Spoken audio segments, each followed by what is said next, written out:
کان وہ موت ہے مادی سطح پر. اس سے اوپر کا مسئلہ اور ہو جائے گا. اگر زندگی میں کوئی آدرش ہے، کوئی نصب العین ہے، کوئی آئیڈیل ہے، تو آدمی اپنی زندگی بھی اس آئیڈیل پر قربان کرنے کے لیے تیار ہو جاتا ہے. لیکن اس آدرش کا، آئیڈیل کا، نصب العین کا تعلق جو ہے وہ مادی وجود سے نہیں ہے. اس کا تسلق، اس کا تعلق کسی اور شے سے ہے. خالص مادی سطح پر سب سے پیاری شے جس کو کہ اب جدید سائیکالوجی میں کہا جاتا ہے پریزرویشن آف دی سیلف، اپنا تحفظ جو ہے، یہ در حقیقت نہ صرف انسان بلکہ ہر جاندار شے کا سب سے پوٹنٹ موٹیو، سب سے بڑا محرک، اور سب سے زیادہ یوں سمجھیے کہ اس کے لیے جو اس کے انسٹنکٹس کے اندر زوردار انسٹنکٹ ہے وہ ہے تحفظ ذات، بقائے ذات. یعنی زندگی کا تسلسل برقرار رہے، تار حیات ٹوٹنے نہ پائے، موت سے انسان بچتا ہے. یہ ہے خالص مادی سطح پر اہم ترین مسئلہ. اس کی حقیقت قرآن کے نزدیک کیا ہے؟ اب یہ ہے اصل میں اس کا مضمون. کھول لیجئے اس کو، اور اس میں ذرا جلدی سے گزرنا ہے تیزی کے ساتھ.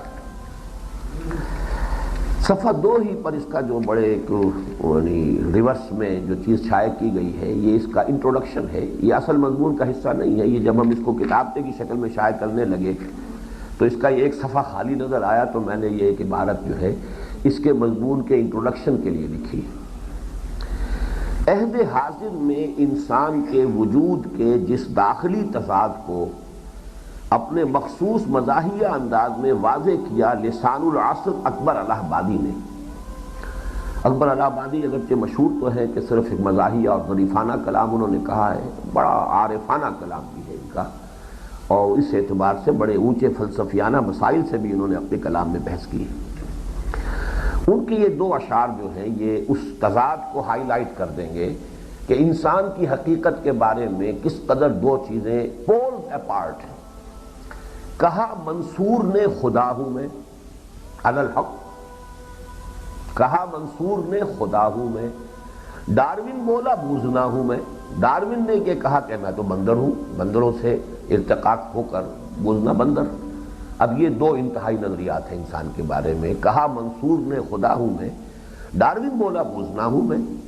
ہنس کے کہنے لگے میرے ایک دوست، فکر ہر کس بقدر ہمت اوست. ہر شخص کا خیال جو ہے اپنی ہمت کے مطابق. یہ ڈارون کی ہمت ہی اتنی تھی کہ وہ سوائے بندر کے اپنی حقیقت کچھ اور نہیں سمجھ پایا.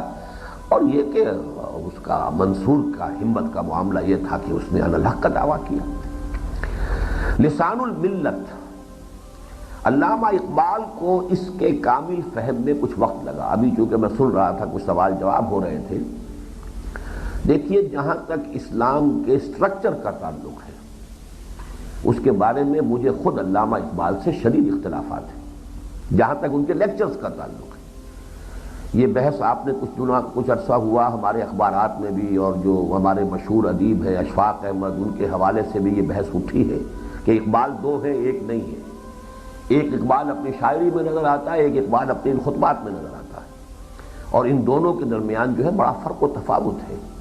یہ خالص فلسفے کے میدان میں گفتگو ہو رہی ہے، اور اس کا جو شعر ہے اس کے اندر اس کے وجدانی معاملات ہیں، اس کے کچھ تجربات باطنی ہیں کہ جن کا اظہار ہو رہا ہے، اور اس میں اس کا پیغام جو ہے امت کے لیے وہ ہے.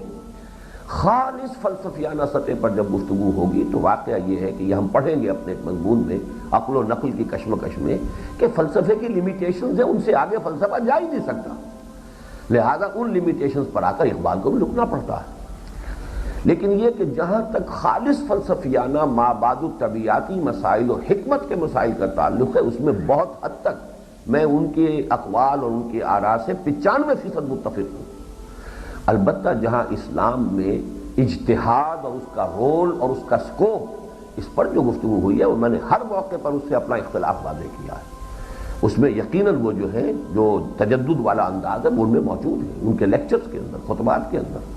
اور میں یہ سمجھتا ہوں کہ یہ غنیمت رہا ہے کہ ان کے خطبات جو ہیں یہ بڑے ثقیل تھے، دقیق تھے، بہت مشکل تھے. ہمارا طبقہ علماء اکثر و بیشتر اس سے واقف نہیں ہے، ورنہ ان پر کفر کے فتوے بہت پہلے لگے ہوئے تھے اور بڑے شد و بد کے ساتھ لگے ہوئے.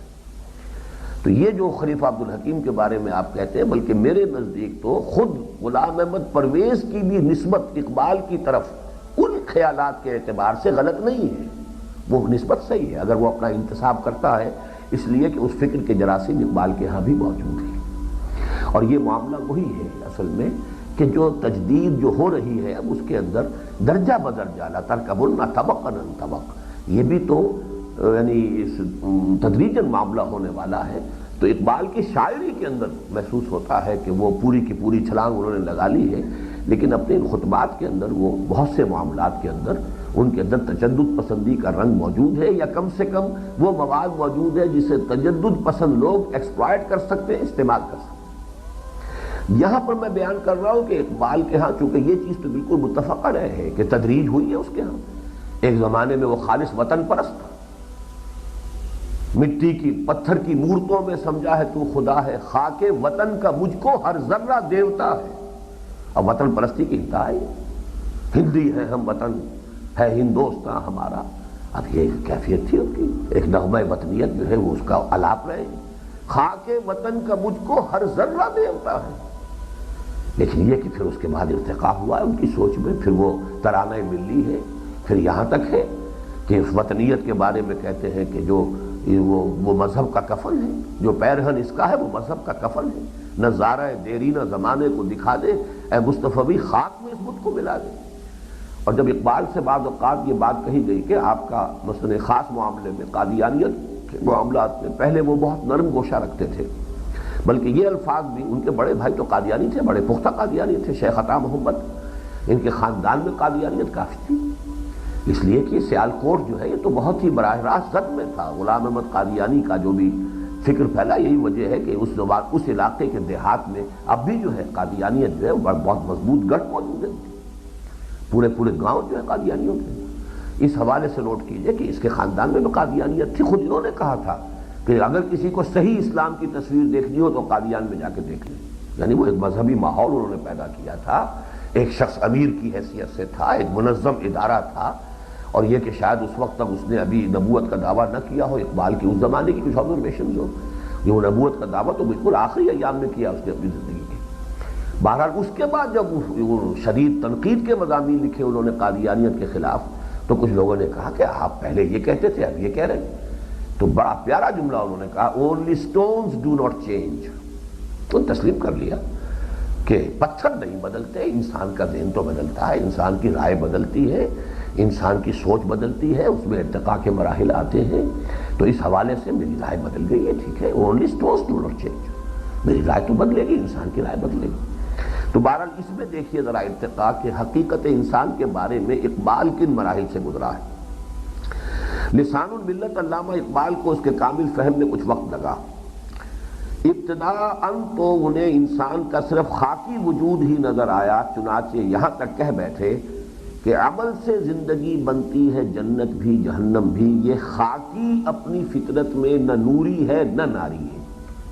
گویا کہ انسان کی اصل صرف خاکی ہے، یہ خالص جو ہے یہ تو وہ ڈاروینین جو تصورات ہیں، حیوان ہی بس انسان ہے، ایک اپنی عمل کر کے جو ہے وہ چاہے وہ نوری بن جائے چاہے ناری بن جائے۔